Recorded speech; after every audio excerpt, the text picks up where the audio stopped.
Hello, my charmed ones, and welcome back to my channel for another video. And if this is your first time with me, I would like to say welcome.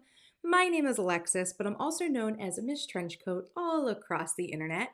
I'm an online entrepreneur who helps overwhelmed women manage their time, energy, and expectations so they can get all of their big thoughts, plans, dreams, and ideas out of their head and onto paper so they can get down to business creating their dream life. So if that sounds like you are in the right place. Feel free to give this video a thumbs up and make sure you're subscribed. And go ahead and follow me on Instagram at MissTrenchcoat for more of the behind the scenes of my productivity, life, and business. So today's video is a little bit of a juicy one, and I actually have an iced coffee with me today, even though, it's the dead of winter. I'm drinking an iced coffee today because we have some serious things to talk about in today's video. As you can tell from the title, today I'm going to be talking about 9 reasons that you did not achieve your goal last year and how you can actually fix those to make your goals happen this year. So we are standing at the precipice of the new year. It's January, like the first week of January. And if you were like me, or if you've been following along with me, or you're someone in my community, you may have already set your goals for the new year. And if you're like me, some of those goals may be repeats from the previous year that never got completed or touched or were completely derailed. Now, of course, we've all heard this for the millionth time that last year, 2020, was a totally different type of year. And so I totally believe in having grace with ourselves, but I also believe in being realistic with yourself. If you really have goals that you want to achieve and you're not moving them forward, and especially if they're things that you're not moving forward on an annual basis, like yearly, you're putting this on your goals list and things aren't really changing with them, then I think this is going to be a really important video for you. And not all 9 of the reasons are going to affect everyone. I've kind of just collected 9 reasons that I see people in my community, myself, people that I talk to, things that actually stop people from making real progress on their goals. So I hope that this is a very practical and strategic and action-oriented video. I really think it's going to be awesome. So make sure you have a notebook, start taking notes. Let's jump in to the first reason that you did not achieve your goal last year. And that is that you chose the goal, but you never actually wrote it down. I know that's such a simple thing, right? But I feel like there is this statistic that gets thrown out at us all the time, which is that when you actually write down a goal, you have something like a 40-something% increased chance of you actually following through on it. And I think for a lot of us, we set goals or resolutions or habits that we want to change in our heads, and we say, okay, this is the year I'm going to do X, but we don't actually formally write it down. So you're definitely going to want to make sure that you take some time to actually write down your goals this year. Lay them out, make sure you're specific about what you want, and you'll have an increased chance of actually hitting them. Reason number 2 that you may not have hit your goal in the past is that it wasn't a SMART goal. Now, you may be familiar or have heard this term SMART. It's an acronym that really just stands for a framework that you can use to ensure that your goal is actually something that you can achieve and has a reasonable set of expectations for you to use to actually execute on it. Have you ever set a goal for yourself that was incredibly vague? Something like get better sleep or to lower your stress, right? Those things are very impactful. They're very important for us, right? Definitely things that we would want to fix and set goals around. But they're also very vague in terms of not giving you a specific set of parameters that you can follow to determine A, if you have hit the goal, and B, if you're even making progress on the goal. So SMART stands for S, means your goal needs to be specific. So it needs to actually be specific. You need to be showing something that's actually going to be specifically changed. M stands for measurable, which means you need to have some measures in place that are going to help you to determine if you're even taking actions that are affecting your goal. And of course, will help you to know once you've actually reached the outcome, right? How do we know we've lowered our stress? Things like that are very vague. So we need to break our goal down in a way so that it's measurable as well. A is actionable. So that means, is it actually something that we have the ability to affect, right? Is it something that our actions are actually going to be able to make a change? A lot of times I think we set goals that might be a little bit more, not just vague, but really more intangible And we want to make sure that when we set goals, we're setting them in a way so that we know that we're the ones who are actually going to be able to take action and be accountable to that goal. So that's what A stands for. R means realistic. This is one of those like parameters that is all about asking yourself, not only is the goal a realistic thing that can happen in the world, but is it realistic to you? Are you really prepared to be able to put in the time and effort to actually achieve the goal? I know when it comes to January 1st, we all get this fresh start feeling because we're telling ourselves a wonderful and beautiful story that this year is going to be different for us. And so that affects our feelings. Our thoughts always affect our feelings, and our feelings affect our actions. So we wake up in January setting these goals that may be realistic in theory, but not in practice for us.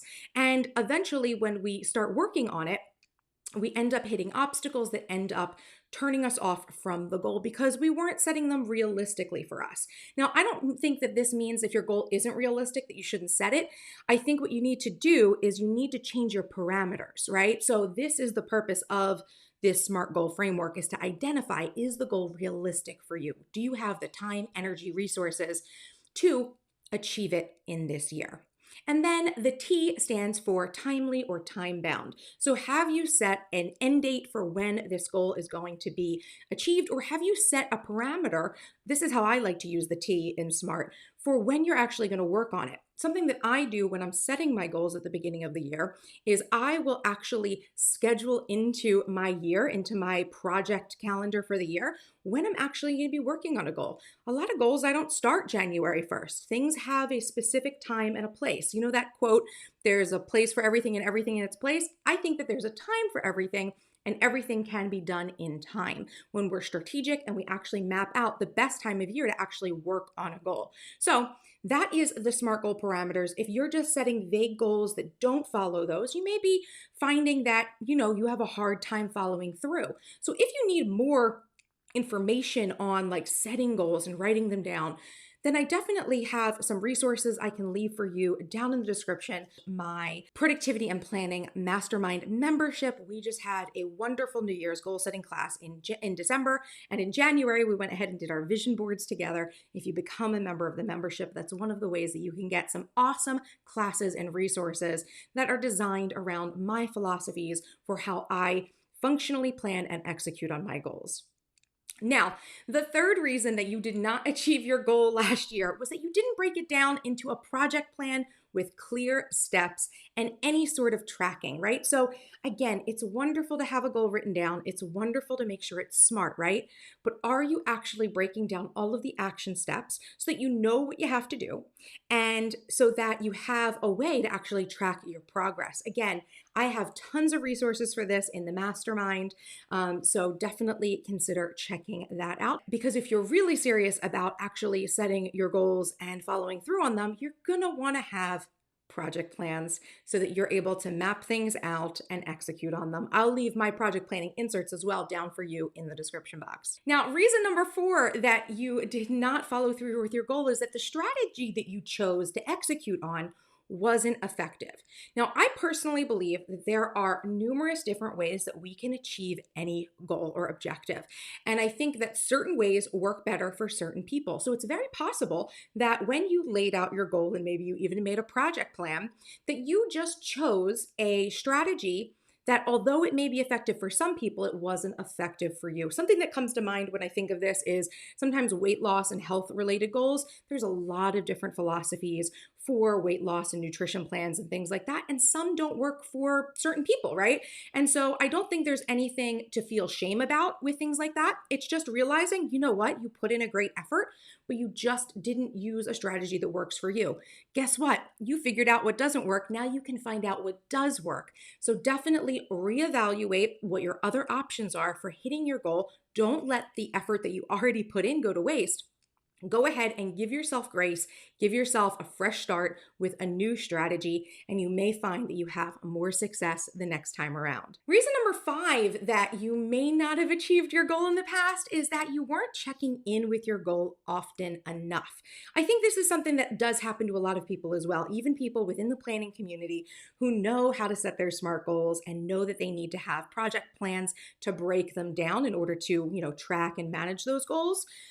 If you're not actually taking the time to check in with the goals regularly enough, right? Maybe you use a separate planner or you keep your goals written out in another notebook or somewhere on your computer. If you're not taking the time to go look in those places and actually check in, of course, you're going to get derailed. You're going to forget about it. You're just going to get behind, right? And that can be very demotivating. So, this is one of the reasons why I use my Charmed Life Master Planner system, which means that my projects and goals are already inside of my planner, my main planner and calendar and agenda that I use for the year are all in one place. I don't keep a separate goals binder or a goals planner or a notebook with my goals in it and projects in it. Everything stays in my planner, so I have a direct line of sight. Now, I realize that maybe that doesn't work for everyone, but I'm definitely someone who, if I have too many places I have to look or too many things I have to check, there's a very good chance that I'm not going to follow through on it. So I absolutely am someone who needs my projects and my goals and all those breakdowns in my planner. The Charmed Life Master Planner includes all of the inserts that makes that happen for me. I'll leave it linked down below. Now, reason number 6 that you may not have achieved your goal last year is that you didn't anticipate and make a plan to overcome obstacles. Look, we've all lived our lives up until this point, and we know that nothing gets done super easily, right? The best laid plans of mice and men often go awry, I believe is the quote. And it's very true that a lot of times when we even make out a beautiful, perfect plan, there are obstacles that come and block our way forward. Now, I think on one hand, we need to kind of always keep that in mind. There's always going to be obstacles, but some obstacles we actually could, if we took a little bit of time to think it through, we could actually anticipate and plan for and actually have like a strategy ready to go in case I'm, doing this goal and this comes up, right? This is how I'm going to handle it. Because I think what ends up happening is if we don't have that foresight, if you're not someone who's used to overcoming obstacles and used to pushing through and making your goals happen, if that's not who you normally are, which I would assume if you're someone who's has goals that are kind of being pushed off year after year, you might not be the best at having that self-discipline and being accountable to yourself. So I think that when obstacles come up, if we don't have a plan, it makes it easy for us to just give up and say, oh, I wasn't meant to do this goal. This was not the year for it. And I think honestly, in my opinion, I think there were a lot of people who used that issue, that obstacle for 2020 as a reason why they just threw all their goals out for last year. I will say, I think I was one of the few people that like I see on YouTube who, share their goals and things like that, who didn't like completely rewrite their goals for the new year. Now I realize that there are some goals that people would have set that, perhaps were just completely not possible last year to get done. But I think a lot of people just took the change last year and just said, this is an obstacle and I don't have any plan to overcome it. None of us had a plan or had any way to anticipate what happened in 2020. But I think that that's a really good lesson for us to take with us into the future is that there are going to be things that we can see coming and anticipate. Maybe they're things we just hope don't happen, but we should always have a plan for them, right? When you fail to plan, you plan to fail, right? And then, of course, you need to have that mindset that obstacles, things that you didn't anticipate are going to block your way. What are you going to do in case something pops up that blocks your way? Having a plan for that, journaling out those sorts of thoughts, having those notes in with your action plans will make it much easier for you to continue making progress and moving forward in the ways that you can through those sorts of obstacles in the future. Reason number 7 why you didn't achieve your goal. This is a big one, you guys. You just didn't take action. I know, and let me take a sip of coffee for this one. I know that one stings a little bit, right? I think there are many, many times where we have the best of intentions, we lay out all of our plans, we get super motivated at the beginning of the year, and then we just don't take action. Now, the thing is, if you are in that situation where you had a plan, you had the time, etc., what went wrong? Why didn't you take action? I think it comes down to one of two things, or maybe both things. Number one, there could be that time crunch issue. that sometimes we put things on our plate, going back to the SMART goal, that are of realistic. Sometimes we put things on our plate thinking that we're going to be able to do it, but it wasn't realistic. We didn't have as much time as we thought to execute on things the way we wanted to or intended to. And that's totally understandable. And I think it's very important for us to have grace with ourselves and really take a moment to regroup and see if you can switch the plan up so that it does become more realistic to the reality of your life. And I would say that this is probably something that did derail a lot of people in 2020. Having to deal with, family members and children at home, or being a remote worker for the first time, or just not having the same support that you might be used to because of what happened with the pandemic. I think a lot of people may have gotten into that situation where their goals didn't seem realistic anymore, and maybe they just needed an adjustment, right? So that's one situation with why you may not have been able to really take action. But another one that I think is usually the culprit more often than not is our mindset, and specifically limiting beliefs. So you make a great plan, you have this great intention that you want to achieve something during the year, and you know how to do it more or less. Maybe you've never done it before, but you do know you have enough information. You're a capable and smart enough human being that you do know reasonably the steps you need to take to move something forward. And then when the time comes and you look at your plan and you look at your to-do list and you know the next thing you're supposed to do, you walk away. And why? There's lots of different limiting beliefs that pop up in people's heads.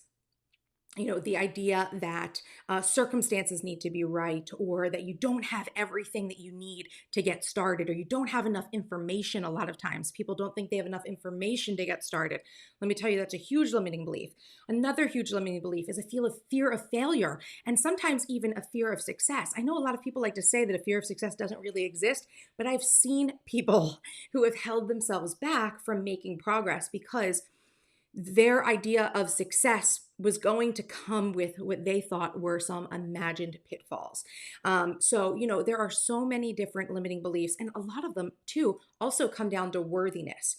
If you don't feel like you're someone who's worthy to have the goals that you want to set, or, you didn't grow up in a way that you thought certain things were attainable to you because you were taught a different way, of course, you are going to have a mindset that's going to need to be adjusted before you're going to be able to take action. So if that is you as well, again, I have lots of resources over in the Productivity and Planning Mastermind that I would love to share with you and help you overcome and break through those limiting beliefs. So definitely check it out. Now, reason number 8 why you may not have achieved your goal in the past, and this kind of plays off of what we just talked about in number 7, but perhaps you were being a perfectionist.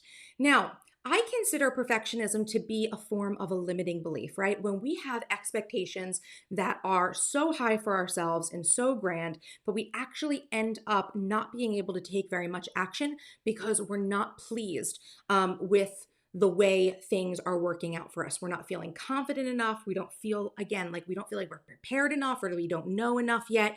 We just don't feel like we're able to operate at the level of our expectations. I'm asked all the time, how do you recommend, Alexis, to overcome perfectionism? And there are 2 strategies that I would recommend to you. Make sure you write these down if you are a perfectionist.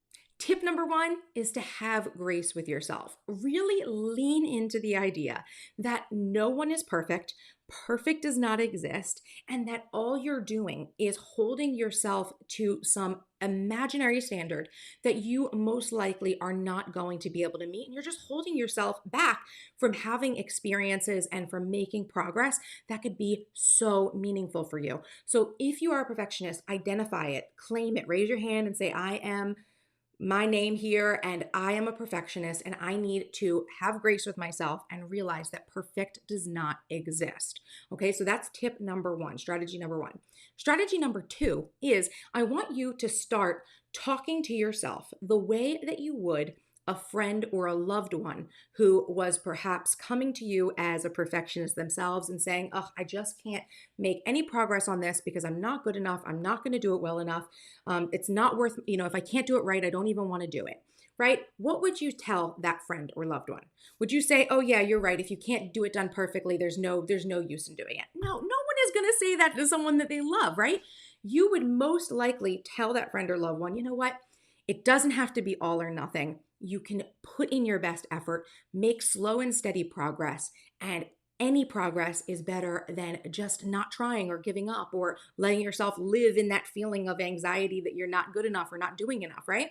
So I want you to, if you're a perfectionist, start treating yourself and start talking to yourself like you would a friend or loved one, because that will go a long way to help change the narrative in your head and help you to actually start making progress on your goals this year. Okay, so now we've come to the ninth and final reason why you may not have achieved your goals in the past.